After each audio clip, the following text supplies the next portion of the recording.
What's up, everybody? Welcome to Are You Down with LPT, the podcast where agents like you share their stories, experiences, and insights to help each other level up and thrive. In every episode, we're diving deep into the real-life challenges, wins, and lessons from the front lines. Whether you're a seasoned pro or just getting started, this is the place to connect, learn, and grow together. So, if you're ready to get down with LPT and take your game to the next level, let's jump in. Welcome back to Are You Down with LPT? I am joined today by our Legacy Award winner, our very own Vicki Beveridge. Vicki, how you doing?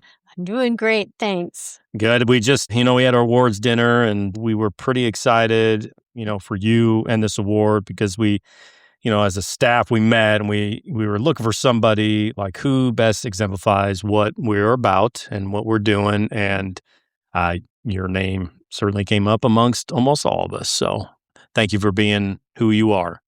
And you've done obviously a lot of things. I mean, it started with you calling me Chad for a long time, my brother's name, but yeah, eventually we got there. We did. And you taught for many years and you were my teacher back in the day. So that's your PE teacher. PE teacher. Did I have you do some push-ups? Probably. One thing that I'm pretty good at is push-ups. Because a couple things, I don't weigh a lot and I'm really strong. So, I got those things going for me. I'm glad you were able to contribute that to this. Or pull-ups. Talk. Yeah, really? Pull-ups I could do. Pull-up, the little presidential thing. I was really good at push-ups and pull-ups because I didn't. You were? Yeah, That's a shocker to me. Wow. Okay, we better cut that part. No. But what I was not good at is the sit and reach.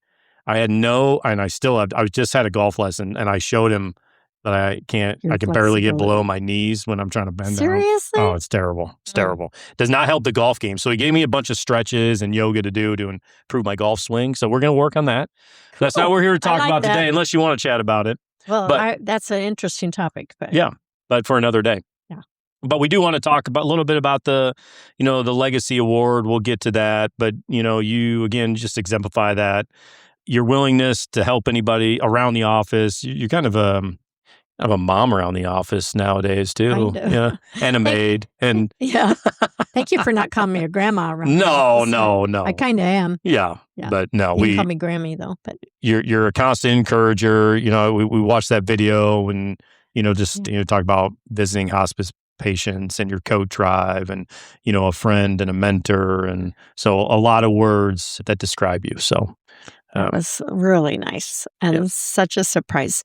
And for the first couple, I'm going, boy, those are such nice things they're saying. And could it be me? I don't know. Yeah. Could it be somebody else? Yeah. And I was just... Did you get it before Jamie showed on the screen? I did. Okay. Tracy Freddie with coat drive. Yeah, the coat drive. Yeah. That was, we were really looking forward to it. The first time I watched that video, I teared up, listening to it and listening to the influence you've had, not only those four, but, many people within the walls of our company. So thank you. I want our agents to know about you a little bit. So we talked about a teacher. You were a teacher before real estate. What did you love about teaching? I love the kids. That's my favorite part. I love the interactions. I love, for some reason, high school children. I guess they're not really children because you're kind of like young adults. Yeah. You're funny and clever and, you have to be on your toes to teach. And just, I liked all of that. Yeah. It's the other stuff. And that's what most teachers say. Yeah. It's all the other stuff that they want us to do administratively. Yeah, it's not the kids. But it was great. I taught 29 years. 29 years. And 7 years overlapping with real estate. Oh, wow. So you were in real estate a long time while you were teaching. Do you think, what things do you think you learned from teaching that, kind of helped you in real estate? Well, you certainly learn how to talk to people and talk to a wide variety of people, and everybody's coming from life at different points of view. And I think it helps me to be a better listener, which I still is a skill I always practice, I guess. Yep. I really have to think about it because I also like to talk. But the important thing really is getting to know the people and where they're coming from and some of their life stories, because all of us have a story and all of us have been shaped by those stories. Yeah. And many people seems like they think everybody else has the same story as them, and that just isn't the Yeah. case. I think we see a lot of teachers come into real estate and have success. I was meeting with someone who's thinking about getting real estate the other day, and two things I said: that if you could have two qualities being a great real estate agent, connecting with people and communicating well, which you do both of those, but those are both, I think, attributes people learn, while teaching, certainly. Oh, absolutely. And The other thing that I tell people when they come to me and ask me, whether they be a great agent or should get into real estate, I tell people they really have to have thick skin. And I think that's really a quality. You have to have that bounce back quality or that, confidence in yourself and that you're trying to do the best. I mean, things aren't always going to go your way, but lots of crap can happen. Yeah, that's right. And things can go 50 different ways sideways, and you just have to, push on. Yeah, I think, anybody that's been in real estate long enough knows like, somebody I thought might work with them went somewhere else, or an inspection goes poorly, or, whatever it might be. It's easy to get down. And for me, it's always, okay, if I have that loss, I need to go find a win and get me back, get me back going again. Yeah. And those are, certainly lessons you learn the longer you're in this business. Coping skills for sure. Yeah. But another thing I tell people that want to get into real estate, that are going to get into it, is that they need to find 3 or 4 other people that they ask some questions of. Show them how they do things. I go to people that are talented or have been successful, and then take what you can from them and make it your own. Yeah. And you'll do fantastic. Yeah. That was a question I got with this individual the other day. It's like, okay, well, what do I need to be successful? And I think I've said it several times, but if I could line up our top agents, and all really are different, right? And that's where you need, so much. Yeah. And so pick the brain and fall around and shadow and figure out what works for you. Yeah. I can remember, so long ago, even before I was in real estate, but knew I was coming in, I was going to open houses. And of course, your dad was one of the ones. He's kind of the king at the time of real estate. And, he certainly helped me a lot in the business. But yeah, that, just doing those kinds of things. I was so excited to get started. Yeah. I was really excited about it. So, so take me on that journey going from, okay, you're a teacher. When did you start thinking, okay, maybe there's something beyond teaching for me? I've always thought it was a God thing. And the reason I say that is one day all of a sudden in my mind is, I think I'd really like to do real estate. Just boom. And that same day, Cindy Strand, who I mentioned at the banquet, called me and she said, "Vicki, have you ever thought about being an agent?" And I'm like, oh my gosh, like 2 hours earlier. I go, well, yeah, today I did. And she goes, well, I've never told anyone this, but I think you'd be wonderful. I think you'd be really good at it. And then I go, oh, and I said, well, would I come to your company? She worked for Remax. She goes, no, you wouldn't come to my company. I'm like, what? And she goes, no, you'd go to Coldwell Banker. And I'm like, okay. Why? And she goes, and I'm like, why? And she goes, because they will train you so well. And she goes, and you need to talk to Rod Clarkson. And he made such a difference in her life and her career. So I called Rod up and he says, yeah, but I can't hire you. You have to talk to my boss. And I thought he was the boss. I go, oh, so who's that? Well, Stan Rice. Which Chad, it's Kyle. That's okay. Which Kyle knows. Thank you. He was my first boss in real estate too. Yeah. So anyway, so first of all, so I call up Dan and he said, well, you have to, you're going to have to find out. And one way you can find out is once a month they have a meeting and they tell you all about real estate. So I put it off for weeks and I thought, oh, if I'm going to do this, I need to call about that. So I call and sure enough, the meeting's that night. So I went, oh my gosh. So I hadn't told my husband any of this. Todd has no idea. Todd had no idea. Talking to your third person of the day. So I called Todd and I go, hey, I think I might want to be a realtor. And I have to go to this thing tonight. He goes, well, that sounds great. And I go, well, it could cost us about $300, which was a lot of money, My very first house was like 3 times what I'm making that I sold at that time compared to real estate. And he goes, well, that's okay, honey. If you feel like you want to do that, I'll support you all the way. I'm like, okay. So I go to there and I'm scared to death. And this is a longer story than most people want, but I decide to do it. Well, so at that time, Ankeny had 4 computers. So I had to go to a teacher there, Mr. Parkinson. Some of you may know him and his sons and daughter.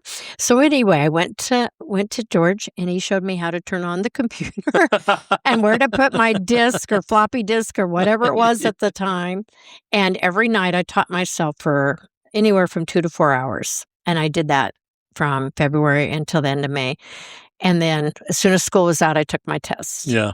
And I was fortunate, and I passed it, and you did, yeah, real estate and top for 7 years, which I'm sure was a lot. But and by then, a couple years in, I got connected up with those Triton townhomes. Oh yeah, I didn't know that. Yeah. I was the first one on. Oh, you were really? Yeah, in those Altoona, ones. In Altoona. Oh, yeah, okay. Very first. But anyway, I had to work 7 days a week, real estate with them, and teach full time. Oh, my. Oh. So several months into that, I said, Todd, you know what? You're going to have to start, carrying your weight a little bit, Todd. Yeah, Todd. You like those checks. But anyway, so he did. He started doing all the grocery shopping and decided that saved us a lot of money and all that. And so, the dinner and took care of the kids. And my son was in college by then, but my daughter, Jamie, was still home. But So take me through those early days, talking a little bit about it. But, what did you learn in the early days? And I'll tell you one interesting thing Cindy told me. She said, now you need to take time for yourself. And she said, you don't have to work every Sunday. She said, and you don't have to go out on every appointment. She said, you can tell people you have an appointment, and that might be sitting in your bathtub watching a soap opera. Yeah. You don't tell them that. That's what I do. Yeah. Yeah, of course. So anyway, and I followed her advice on that. So I worked every other Sunday. But what I did, I think that made the biggest difference is I followed up with every single person that came in and followed up. And if they needed this or that, or I made suggestions to them of something I could give them, so I'd have to touch base with them. And my first year in the business, 26 and a half years ago, I made $70,000, which was a lot of money. Yeah, absolutely. And I love that because I believe all the money's in the follow-up, and there's so much gold if people are willing to follow up. I think so many times, with agents, whether it's an online lead or open house, like we don't connect right away, and it's like, oh, okay, on to the next. But I think if we're diligent in our follow-up, it'll pay off. And there's just a gold mine there if we're willing to do it. There is. And I'll tell you, I had a little experience that kind of drove that home for me. I'd sit in the offices in the evening or on the weekends, and people would call then, looking for an agent. Yeah. And so I just answered the phone. Nobody else wanted to do it. So I did that. But one day somebody called in and go, I'm looking for so-and-so. And I go, oh, they're not here right now. You can call them I've been calling them. They don't call me back. Yeah. Well, I was like, what? Somebody doesn't call somebody back? What's wrong with them? In my head. And I'm like, that's money. Absolutely. Cha-ching.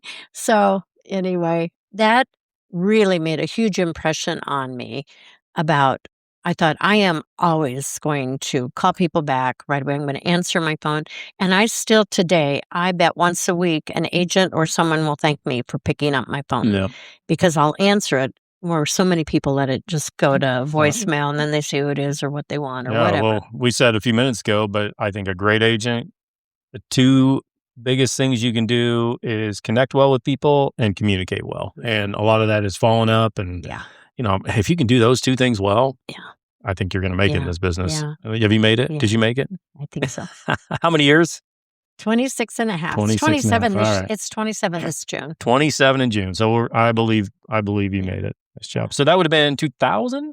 When did 1999. 1999. Yeah, I started. 26, yeah. Yeah, I started in 200004. So okay, not very long after me. Not too long after you. Yeah, but you were off and running and doing Triton apparently. I was very fortunate. Yeah. Yeah, and good training along the way with Dan and what Coldwell was doing. Great training. People were so good. Yeah. So good. And, I always believe in helping people anyway, but people were, so it's all to me about a win-win. It's all about when you're with people I'm working with, not necessarily my clients. I mean, obviously I want them to win. And I like that. And now that I've just read the book, what is it?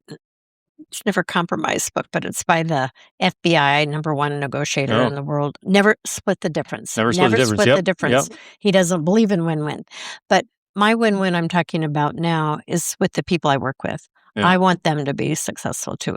There is plenty to go around. Yeah, it's that abundance mentality that exactly. yeah, like you can Exactly. win and I can win. Other Yeah. people within our company can win. Everybody can win. That's what I Yeah. love about our agents, our company is that we have that mindset. Like, hey, we're not Yes. fighting each other. We're not up against each other. Right. Vicki can win, Kyle can win. We all can win. Yeah. Yeah. And to have Yeah. that support along the way. Yeah. And So, people supported me always. yeah, Anytime you go to anyone for help, any kind of help at all. they're Oh, ready yeah, to. Yeah. absolutely. So let's shift gears a little bit, Okay. talk about, the kind of the service things that you've been involved with. I think that stands out in my mind as we talk to agents and staff about, why you're a great picture of what a legacy agent is. Start with that code drive. Tracy, Freddie mentioned the video, Yeah. but something that's been going 15 years. Like, Yeah. how did that start? It started in I wanted to do something for the community. So Mhm. there was a free movie. It was Polar Express the first Saturday in December. We did that clear up till COVID and couldn't do it any longer. And then, but that's how it started. And admittance was new or gently used. Mm. Coats wore warm winter items. At the same time, in the schools, the school nurses were the ones that were collecting all the gifts in the community and handing them out. And so they were, for one, Sue Rasmussen was always telling me, oh, kids come to school, they don't have underwear, they don't have coats, they don't, and all this kind of thing. And they just there's so much need. And so I thought, that's something we can do and contributed. And they did it in conjunction with Ankeny United Way, which is now Ankeny Service Center. But always it was through them. And so we just piggybacked with each other. And they'd say, bring those coats over, and they'd tell me when. And of course, we almost always from the beginning, maybe we started with 400 coats, boots, gloves, that. But I would say the last 15 years, and we've done it almost 20 years. I think in fact, Tracy and I think this last year might have been our 20th year because we kind of lose track a little bit. But so after COVID, we tried it and we had like 30 people come.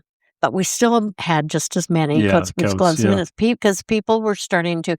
I just had somebody last week, Vicki, are you still collecting? I go, yeah. So I just put them in my basement, But so that works out really cool. And that was awesome.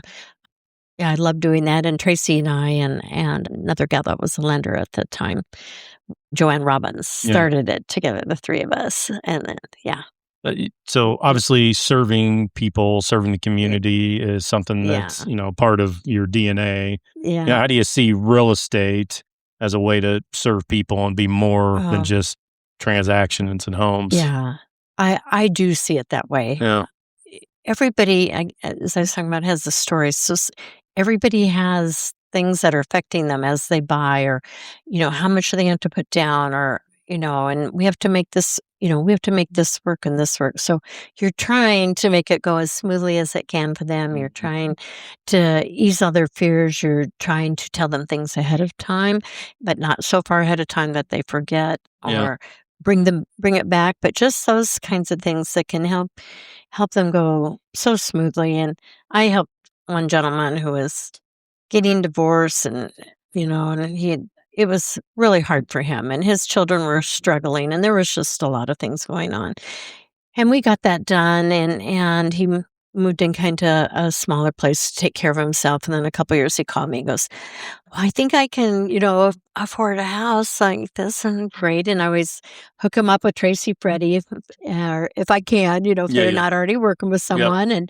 And they're so appreciative of all that too. Just those things that you do regularly or make people happy and make things easier. But anyway, he loved his house. He's building a house, and had to be there a lot with making sure the builder was getting done the things he could, and blah, blah, blah. But there was lots of that.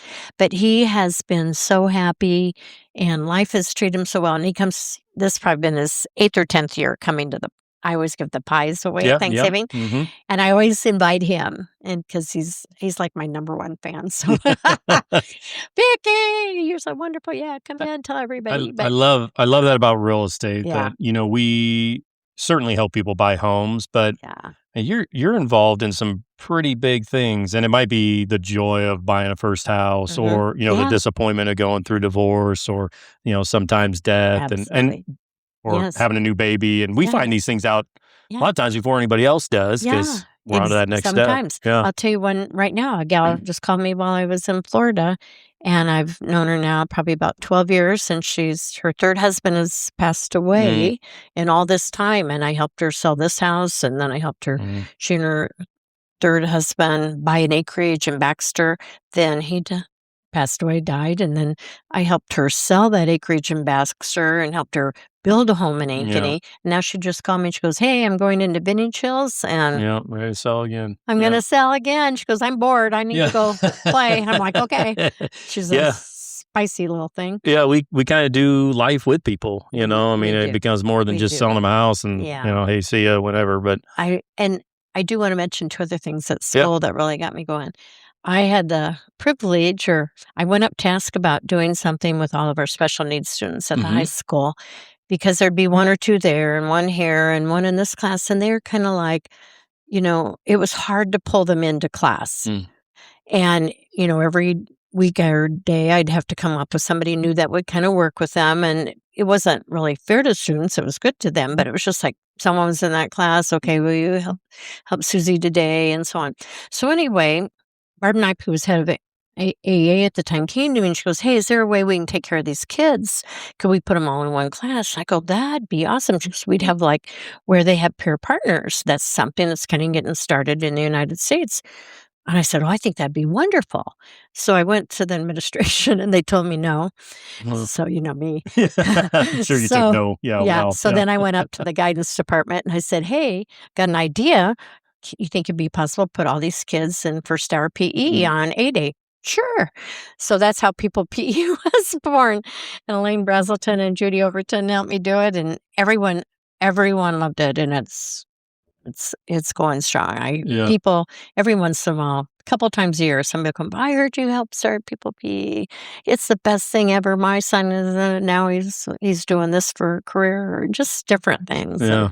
But anyway, so really I love cool. that. And the same thing, not quite happened, but a few women, about 6 or 7 women, wanted to start after prom. And I was all for that because kids were going to the hotels and motels and there was nothing for them to do. So I jumped on board at that time. Well, I think they did it for 2 years and then they all wanted to go. And so Dr. Radigan goes, "Vicki, can you take this over?" "Oh, I don't really want to do that, Gary." "Yeah, you'd be great at it. And if you don't do it, we won't have it, blah, blah, So I said yes. So I did it probably for about 8 years. Kept it, and now it's going on its own and doing good. Yeah, but that's cool. I was glad to be a part of those things. Yeah. Talk just a minute about the Legacy Award. It was a big deal for us as a company as we thought about it because it's something, we want it to be an ongoing thing, and we wanted our first recipient of it to be someone who just exemplified it. It blew me away. Yeah. You really did. What did it mean for you to receive that award? It's the best award I've ever gotten. I'm just so honored and can't believe that I got it, but I'm so happy I did. And it was just a wonderful night, and it was wonderful.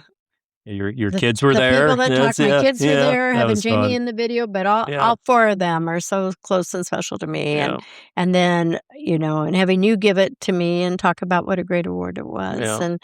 And then I didn't know my kids were there. So I'm up there crying on Kyle, and he goes, "You want to talk?" And I'm kind of like, "No, well, but I will anyways." And then he goes, "Your kids are here." And there they were, standing in the back of the room. That was the best surprise. And they were just tickled by how well you took care of them. Good. They really were. They must have told me 100 times, well, not, but truly told me 10 or 12 times, "Please thank Kyle." I will. It was, and to have people, crying for me and having people. Yeah, it was fun to see, applaud, not only you, but to see how many of those agents were excited for you. Yeah. Because that meant everything. Yeah. It really did. When you hear the word legacy, what does that word mean to you personally? It's such a positive word because it means there's something to carry on.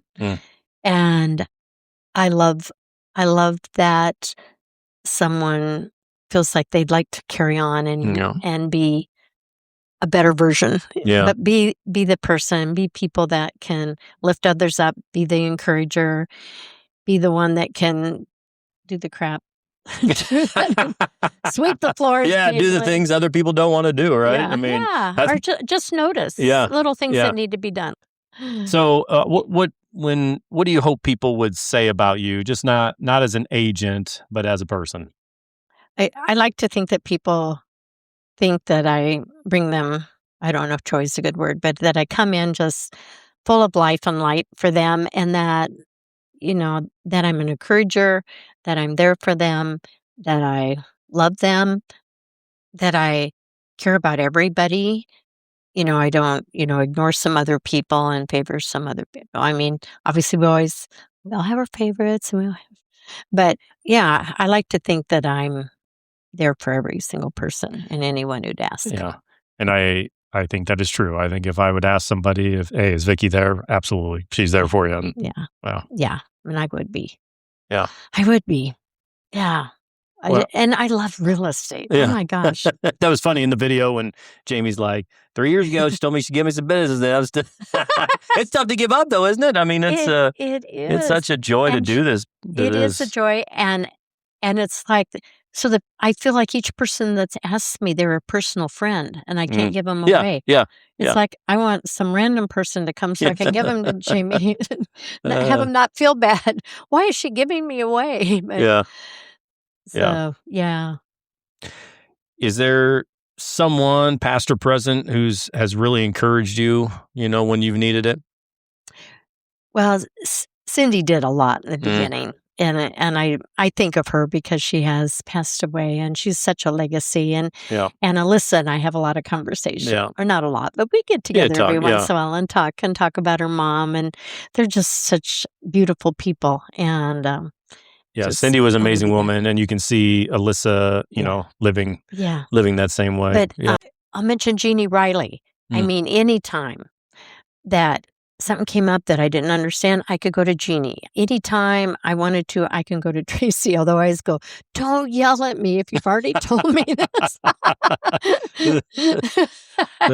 She does it very often. Yeah. But, sometimes she's like, Vicki, we've been over this 10 times. I'm like, yeah. Okay.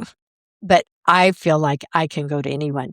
And what's great, obviously, for a long time, a lot of people came to me, but also now I go to some of those same people that came to me and go, hey, how are you doing this? I love I see what you're doing, or I see what this happens, or I love that comment you made. How do you work that in? I love learning. I love it. And I love going to the classes. Yeah, you're still learning, right? Yeah. 26 years in a row, still learning. I love it. I absolutely love that. Yeah. And I love going to, people. And then Rhonda, mentioning other people. Rhonda, she has such a gift for connecting with people, so I'll talk with her, you really did such a great job and you made such an impression. What do you think you say or do? I love that. Yeah. Well, Vicki, we appreciate you. We love you. We thank you for being just an amazing example of what we would desire every legacy agent to look like. And those are the kindest, most thoughtful words. They mean everything to me, really. Thank you for your legacy, and thank you for your example, and congratulations, the award. Thank you so much. It's a great night. Thank you. You're welcome. That's a wrap for today's episode of Are You Down with LPT? Thank you so much for tuning in. We hope you get some valuable takeaways to apply to your journey. New episodes drop every Friday, so make sure to subscribe so you never miss out. And hey, if you have your own story you'd like to share or questions you'd like to dive into, hit us up. Until next time, stay down with LPT and keep leveling up. Catch you in the next one.